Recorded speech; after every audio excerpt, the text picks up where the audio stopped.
Bonsoir, c'est un député socialiste de l'Essonne qui fait l'actualité depuis hier soir. Malek Bouti ne se doutait probablement pas que quelques mots prononcés allaient susciter autant de réactions. Et c'est dans son propre camp que son appel à changer de Premier ministre est particulièrement mal ressenti. Le chef du gouvernement se chargeant lui-même d'ailleurs de répliquer en s'exclamant, je cite, « Ma tâche est difficile à accomplir, mais rien ne m'impressionne ». Fin de citation. Maxime Lemaine a tenté de faire réagir un certain nombre de personnalités essonniennes, mais non socialistes, sur les propos de Malek Bouti.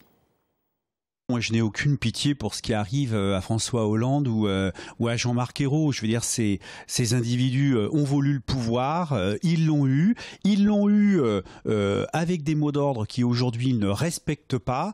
À eux d'assumer. Je pense qu'ils ne le feront pas d'eux-mêmes. Je crois que là, on arrive à un seuil critique d'impopularité du président de la République. Je crois que personne avant lui n'avait fait aussi bien, ce qui n'est pas du tout réjouissant, y compris pour des personnes de droite. Je crois que c'est très très inquiétant parce que ça veut dire que les Français en ont marre de tout ça et qu'il faut vite réagir. Je crois que c'est un gouvernement qui est aux abois, qui est considérablement divisé. Je crois que la seule solution aujourd'hui, c'est la dissolution de l'Assemblée nationale et faire revoter les gens et puis faire en sorte aujourd'hui qu'on ait une représentativité, en tout cas dans cette Assemblée.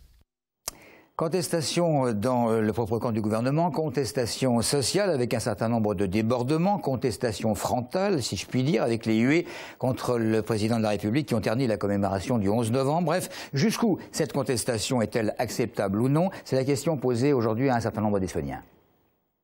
Jusqu'où la contestation?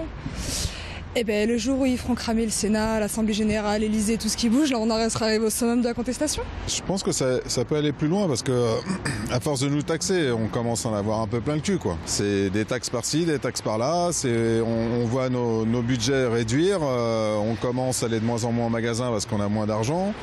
Et à un moment donné, c'est sûr que ça va péter. Comme tout est en train d'aller de plus en plus mal, ça devrait pas tarder à exploser. Normalement, je pense qu'en courant 2014. J'aimerais bien parce que oui, on a marre. Ça peut aller très loin comme ça peut s'arrêter d'un seul coup. Ça dépendra sûrement des dialogues qu'il peut y avoir et à quel point les mouvements sont réellement à l'écoute de ce que peut proposer le gouvernement. Il faut arrêter un petit peu les contestations à tout va pour essayer de garder la paix civile. Actuellement, je pense qu'on est sur un regroupement de l'ensemble des contestataires, ce qui fait qu'on pourra arriver à une grande manifestation qui regroupera les entrepreneurs, les bonnets rouges qui sont contre l'écotaxe, ainsi qu'un certain nombre de salariés qui sont mécontents de leur sort. Il ne désarme pas la fac des métiers. Je veux parler des 35 salariés travaillant donc dans cette faculté des métiers qui poursuivent leur grève. Les syndicats expliquent que ces personnes avaient été il y a quelques années transférées de la chambre de commerce à la fac en question, mais qu'ils ne sont pas considérés administrativement comme le reste du personnel de la fac. Un imbroglio administratif qui a poussé les salariés concernés, vous l'avez vu, à dresser des tentes à l'extérieur du bâtiment justement pour alerter l'opinion. S'il n'y a rien qui se met sur la table, les collègues sont déterminés et je crains fort que ça aille trop loin pour certains parce que, je ne vais pas vous dire ce qui va se passer, mais probablement il y a des gens qui sont prêts à aller très loin. Voilà. Le conflit à présent chétisse. Stéphane Baudet s'est félicité en fin de matinée que des non-grévistes puissent travailler sans être gênés par les grévistes. Sur le terrain, sur la ligne 412, il n'y a pas eu de circulation ce mardi. Et pour ce qui concerne les autres lignes, les plus touchés ont été les 401, 402, 403, 407. Quelques arrêts ont d'autre part été supprimés ailleurs. Aujourd'hui, à Paris, se lançait officiellement le débat public sur le grand stade de rugby. 8 réunions publiques auront lieu jusqu'en février prochain, dont 4 en Essonne, à Ris-Orangis, Bretigny, Massy et Évry. Toutes les questions sur les constructions du grand stade pourront trouver des réponses, notamment les impacts sur l'environnement, l'emploi ou encore les finances publiques. Et Audrey Coll assistait ce matin à la conférence de presse. Le choix du lieu, c'est fait. Le grand stade voulu par la Fédération française de rugby sera en Essonne, sur le site de l'ancien hippodrome de Ris-Orangis. Si les pouvoirs publics se sont donnés à fond dans la candidature essonnienne, aujourd'hui une nouvelle étape commence. Les grandes étapes, c'est évidemment l'écriture du projet urbain autour du stade, puisque comme vous le savez, c'est pas simplement un stade, c'est à la fois une enceinte de 5e génération et en même temps toute une nouvelle ville que nous devons créer en centre Essonne. Le débat public a pour but d'informer toutes les personnes touchées par le projet. Il permettra de lever certaines ambiguïtés. Les frais du stade sont pris en charge par la Fédération de rugby. Le projet permettra d'accélérer les améliorations de transport.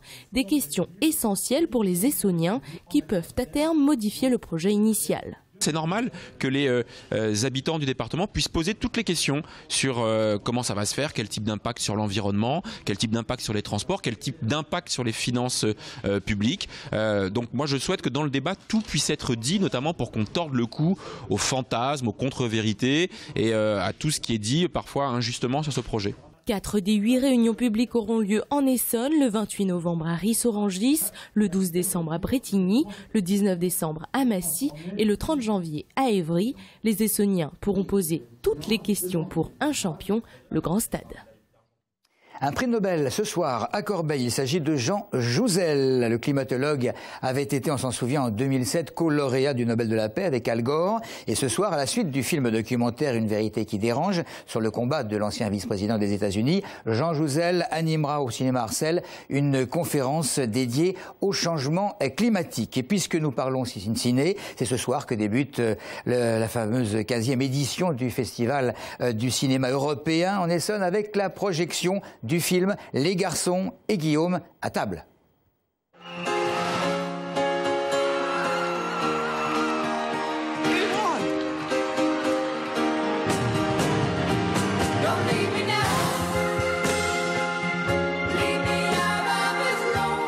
En fait, maman, j'aime Jérémy, mais Jérémy...